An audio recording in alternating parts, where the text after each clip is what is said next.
Melanie came to us because her family couldn't care for her anymore because they were moving. That's a really common reason why people give us their animals. She did have severe sign of fleas, so she had a lot of like skin scabs and hair loss when she first came to us, so she was treated right on intake, obviously, to make sure that she was comfortable, because that's, as you can imagine, pretty uncomfortable. Melanie was the one in the middle, I remember, and there was two others on the side, and she was like, tucked back away and under the covers and didn't want to be seen or touched or anything. And we asked if we could hold her and pet her and play with her, and they said yes. And so we were holding her, but she really was just super shy. So it was hard to get her out of her shell, but obviously it didn't matter because she was adopted pretty quickly. Being there must have been super stressful for her. And I think we felt sympathetic with that, and we knew she needed a good home, so we decided she was the one. And we took her home that day, and we got her a bed, and made food bowls and toys and pampered her all the way. So it was a fun day.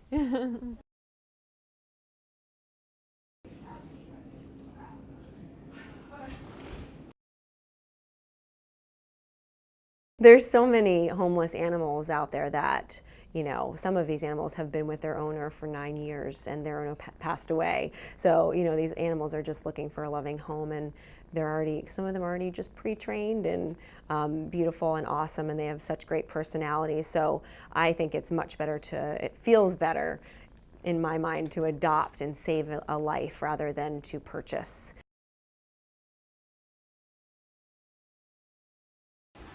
Your ear? I think we probably do a lot more than people may know about. The goal here is to make a good match.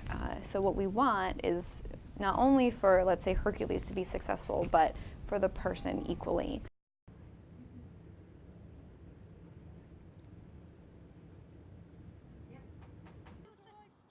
The family can't afford to feed them anymore. Maybe there's a lot of medical expenses. Maybe they're moving. Maybe they've lost housing. So really, those real life, you know, reasons that people just run into, and they just need to give up their animals. Unfortunately, it's very sad. So that's number one. And obviously, we adopt those animals out. Let's go outside. We're gonna go outside. A lot of people think, and I'm guilty of that myself before I started working here and volunteering, that the reason we had these animals they were abused and they were, you know, mistreated and neglected, and these people are terrible for giving up their animals. But at the end of the day, these people are just trying to get by. And maybe animals don't have to have a forever home or the perfect home. It could just be the right home at the right time for the right amount of time, and that if they have to move on for whatever reason, that is what we're here for. So to judge someone on that wouldn't really align, you know, with our mission.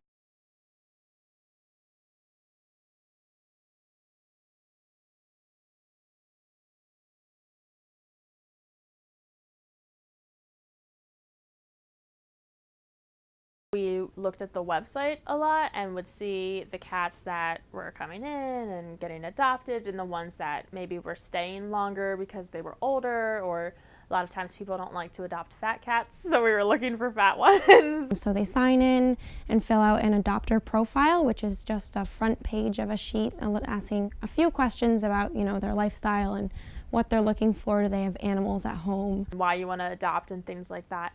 And so we had submitted that before, so they knew we wanted to adopt already. And then you have to come into the shelter to meet them in person. That's really important. We went to the Humane Society the first time and just looked at the cats, and you get to go into the rooms and hang out with them and feel if it's a match, I guess. And you talk to the people and explain your interest in them. And it was so hard to leave every time because they're all so cute. The third time we went back, I feel like we both kind of knew like it was going to be the day that we came home with one. We really want this animal to go home, so if it's a good match, we will push it through. Ruby came to us in January as a stray. Stray dogs that are found in our area actually go to the ACO, so the animal control officer of that town. So they go to the police station in other words. So when Ruby came to us, she's about 3 years old, we found. She is on a special diet. She has some skin issues as well. She has high energy, so she needs hiking and, fetch and a lot of interaction, because she also needs her mind to kind of work to tire her out. So we need a good home that has a lot of activity in it. Sometimes they are here for a longer period of time. We've had a dog here for over a year before, a cat for 9 months before. And we are an open adoption facility, and so we look for every reason to say yes. And we like to answer any questions that people have about the animal, so that they really know that, it's a good fit for them or not. So it can be as quick as an hour, the whole thing, come in, meet the cat. It's a great fit. There's not a lot of things to go over, and you can walk and leave with the cat that day. And then sometimes if we're super busy, we'll schedule it out for the next day, and you can put an animal on hold for just 24 hours and take them home the next day. And we really work towards not contributing to the overpopulation of pets, and that's why we have a surplus of animals in New England and in Vermont. And so if you adopt, you're not only helping with this issue, but you're giving a second chance to the animals in need who need a second chance and a new home.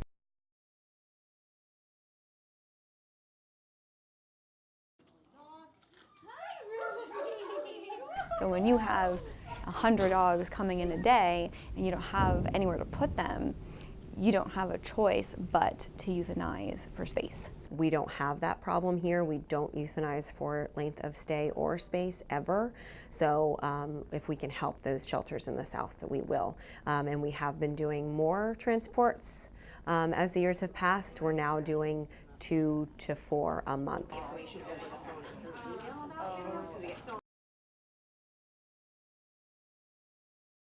We're trying to change the lingo because it can't be no kill. It's just it's a false statement, because the only 2 reasons that we do euthanize an animal is for medical reasons, and then the other is behavioral. The last thing we want to do is put a dog or cat out there that is very dangerous. I wouldn't want to keep, a really stressed out dog here that nobody could handle or touch, who was maybe dangerous, just to say that we didn't ever euthanize. So again, we do everything we can to have that be the very last thing that we have to do in order to just kind of let that animal go and put that animal out of their misery mentally or physically. Nothing is black and white, and there's a lot of factors that go into that. I think it's just important to rescue animals that already are out there needing homes, instead of ones that have been made for your home.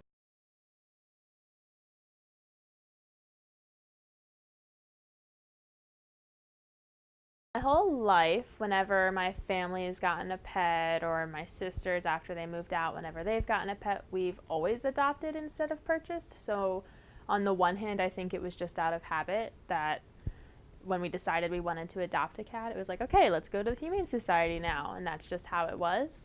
But there is also the fact that I feel like it's common knowledge that it's just better to adopt from a Humane Society or a shelter of some sorts, because the situations that those animals come from are sometimes more intense and just more urgent, and there's more of a need for families to adopt, rather than going to a pet store. And going to pet stores also supports breeders and gives money into that industry, which is not something as an animal lover that I want to do. So I think that's the main reason why we probably chose to adopt. She smells so good.